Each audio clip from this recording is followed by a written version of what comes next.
निशान है ताई। अरे वो आज का निशान है, थप्पड़ का काम करेगा। 5 तारीख थप्पड़ी हटा दो, दिल्ली दिन लगेगा जाके। 10 साल में जो संघर्ष, जो अपमान हमने सहा है, अभी टाइम आ गया है बदला लेने का। बदला लेना है बेरोजगारी का, बदला लेना आपके अपमान का। चुनाव प्रचार में हाथ को थप्पड़ बनाने वाली बात कहकर विनेश फोगाट ने अपने इरादे साफ कर दिए।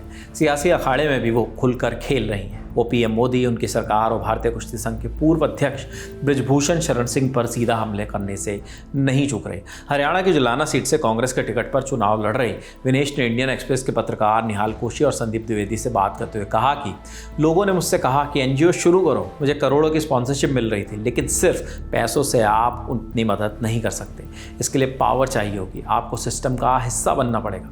बृजभूषण इसके लिए सर्वाइव कर रहा है क्योंकि वो सियासी तौर पर पावरफुल है। हमें भी पावरफुल होना होगा। अगर हमारे पास पावर नहीं होगी, 2 साल का संघर्ष पानी में बह जाएगा।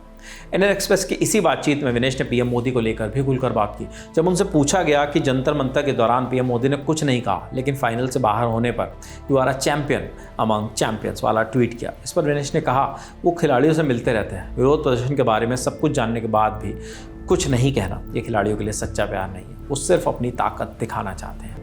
पीएम मोदी के ट्वीट पर विनेश ने यह भी कहा कि उनका ट्वीट कब आया? मेरे फाइनल में पहुंचने के बाद पूरा 1 दिन गुजर गया, लेकिन ट्वीट नहीं आया। जबकि वो हर एथलीट को तुरंत कॉल करते हैं। जब अगले दिन वजन वाला मसला हुआ, ट्वीट तब आया जब मैं फाइनल पहुंची, तब पीएम का कॉल क्यों नहीं आया?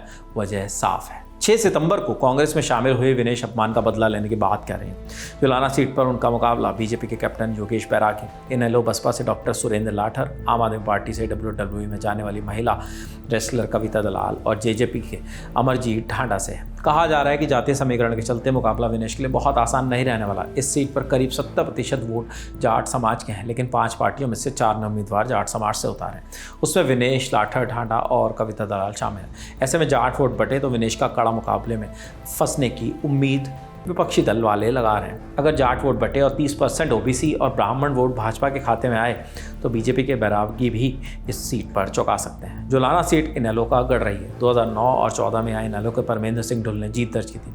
इनेलो बसपा के उम्मीदवार डॉक्टर सुरेंद्र लाठर का 12 गाँव में अच्छा प्रभाव माना जाता है। इन गाँव में लाठर गोत्र के वोटर हैं। हरियाणा में 5 अक्टूबर को वोट पड़ेंगे और 8 को जब नतीजे आएंगे तो पता चलेगा कि विनेश को सियासत के अखाड़े में जीत मिलती है या हार। इस खबर के लिए इनपुट दिया है इंडिया टुडे से जुड़े सुनील कुमार ने। खबर लिखी है हमारे सहयोगी गौरव ताम्रकार ने। मेरा नाम है विपिन। देखते रहिए दी लल्लन टॉप। शुक्रिया।